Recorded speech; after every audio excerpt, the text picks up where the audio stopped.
Hey everyone. So many women have shared with me that they have difficulty losing weight as a woman over 50. In fact, they absolutely share with me that they cannot lose weight after 50, that they've tried everything. And that could be the issue. The fact that you're trying everything can lead you to be frustrated, overwhelmed, and without the results that you're really looking for. So, in this video, I'm going to share with you how you can lose both pounds and inches as a woman over 50. Let's get started. The first thing I like to do is to give you 4 considerations that I feel are mandatory in order for you to have some success at fat loss. The first consideration is change. How willing are you to make changes? So change can be hard, change can be difficult. Change involves you doing things differently from what you're doing now, and that is key. So the first consideration is how willing are you to make change? The second consideration is to keep things simple. Don't overcomplicate things. When it comes to exercise, keep it simple. When it comes to nutrition, keep it simple.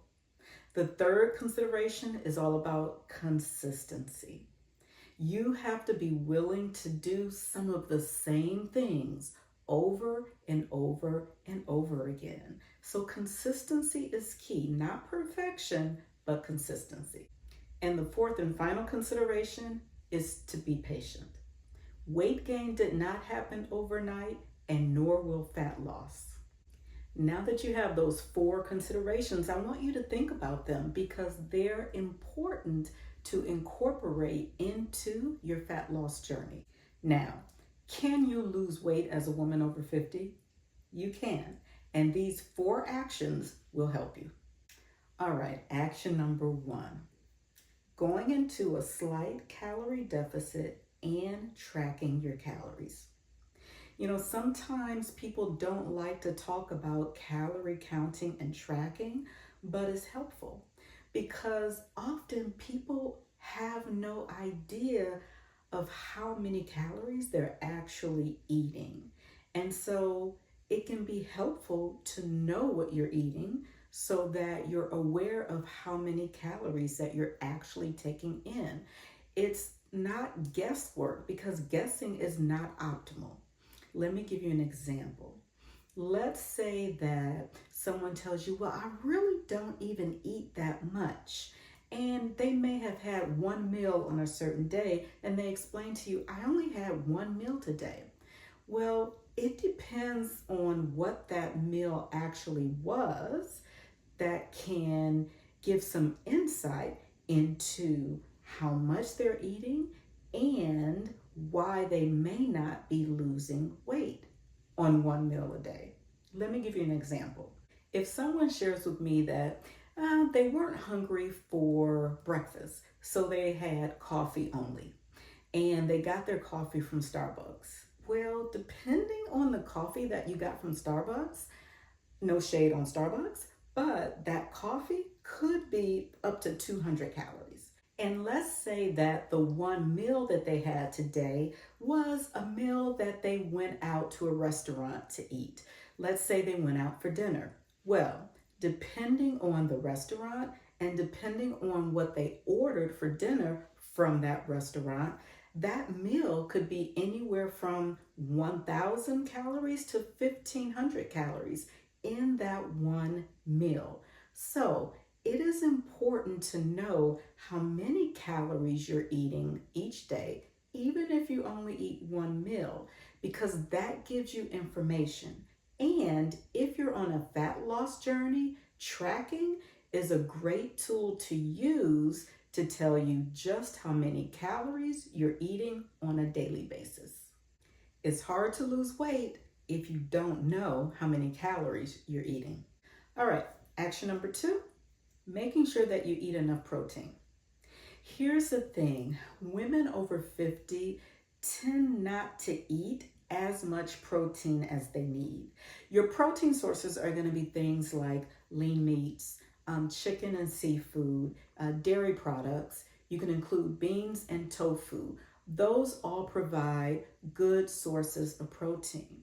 Protein helps to maintain muscle mass, which is really important for women over 50 because as we age, we do tend to lose muscle mass. The other thing is protein keeps you satisfied a bit longer because being in a calorie deficit, you will tend to be a bit hungrier because you're eating fewer calories. Okay, action number 3 is pretty simple. Move your body more than you're moving right now. Listen, as we get older, we tend to move less. We become a bit more sedentary. So it is important to move your body more regularly. Take walks most days of the week, and some walks might be longer than others. Set a step goal and use a tracker and try to reach that step goal at least 80% of the time. It's important to move your body regularly. This makes a difference. All right, and action number 4, strength train. Strength train 2 to 4 days a week. Listen, first of all, it's important to be strong as we get older. That's number 1. Next, when you strength train, you will build muscle. And here's the thing, the idea is to lose fat and to build muscle. That will change your body composition. So strength training is important in this entire process. I know that I told you I would give you 4 actions that would lead to a successful fat loss journey, but I'm going to give you a bonus one. Here's number 5. Limit your alcohol intake. Now listen, whether or not to drink alcohol is absolutely a personal decision that each person can make. We know that it's not good for you. However, when it comes to fat loss, it adds additional calories that really don't benefit your body. So you might want to think about limiting your alcohol intake when it comes to your fat loss journey. And that's it. Those are 5 simple actions that will work. Now, you might say, well, what about calorie counting? How many calories do I decrease in order to be in a calorie deficit? Well, in order to maintain a calorie deficit that's doable, you should decrease your calories between 200 and 500. That will allow you to lose fat sustainably. And when it comes to the protein, you may be wondering how much protein to focus on. Aim to eat daily 0.7 to 1.0 grams of protein per your targeted body weight. And what about movement? How many steps should you get each day? Should you aim for 10,000 steps?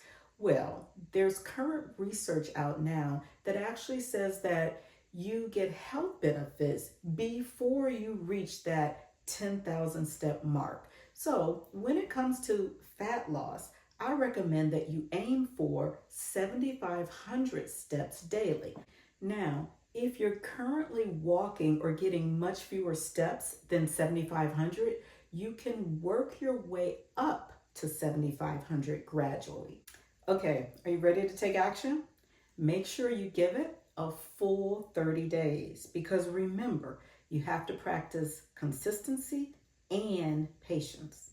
Also, make sure that you are properly and accurately tracking your calories and also your protein. Make sure you're moving your body regularly on a daily basis. Get a step tracker to monitor your steps. And also make sure you strength train 2 to 4 times a week. And finally, the last action is about limiting your alcohol. That's going to be a personal decision that you have to make. Just keep in mind that those calories that you get from alcohol don't really benefit your body. Before I end, I want to go back to those 4 considerations. Number 1, change is required and change can sometimes be challenging. Number 2, keep things simple. Don't overcomplicate them. Number 3, make sure that you're consistent, not perfect, but consistent. And number 4, be patient because the process takes time. Thank you so much for watching this video. If it was helpful, please don't forget to like it And make sure you subscribe to my YouTube channel to see all of my other videos.